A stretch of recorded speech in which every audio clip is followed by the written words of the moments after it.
I'm an admirer of President Olusegun Obsanjo. That is without question. I consider him to be consequential, historic, and transformational.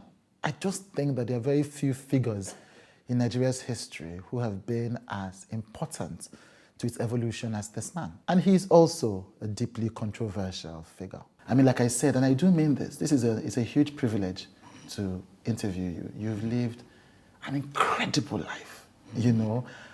If your life ended when you were 30, it was already incredible. If your life ended when it was 50, it was already incredible. You've lived an incredible life. And you're still so active. People do not have middle opinions about him. People have strong opinions. You know, people are entitled to make comments and remarks. There are no two people in the world who have had the same experience. None. Even if they are twins, their experiences will be different. At least they won't marry the same woman. And I thank God the opportunities that I have had. What I have admired is how he still does what he will do, says what he will say, go where he will go, despite what anybody thinks. It's not even common amongst ex-presidents. Some of them leave office and slink away. The pressure becomes too much. This man is truly fearless. And I think that it comes from the thing he said. I asked him, you know, some people think he's corrupt, some people think he's vindictive, some people have betrayed him. I asked him about, you know, people like El Rufai, who used to praise him, who no longer praise him.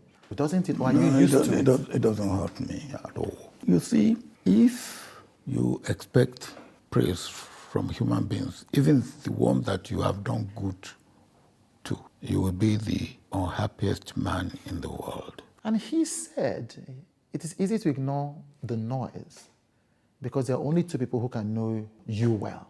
So I think there are also prejudices and biases that we have to deal with in some of these situations. But to me, what is important is that what do you stand for? What do you see yourself or know yourself as?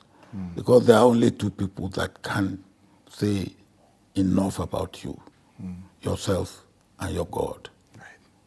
Nobody else will know you as you know yourself. And in fact, you yourself, you don't know you yourself as God knows you. Yeah. And once you have clarity about who you are, and once you feel that you have a relationship with God that validates you, then that's all that matters. Not what people think, not what people say, not what people do, however close to you they were or are, however influential they are to the definition of your legacy, as long as you know yourself and you stand strong in your sense of self, and that is okay.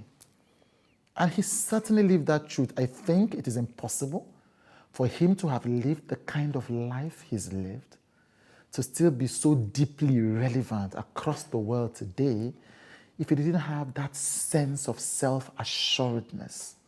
That this is who I am, this is how I see myself, and this is how I'm going to show up in the world, regardless of what anybody thinks or says. If I only had a quarter of that courage, I envy your life, sir. If I lived half the life you've lived, it would be a great life indeed. There is something there to admire, to covet, to treasure. This, no matter what you think about his decisions, is a life absolutely and thoroughly well lived.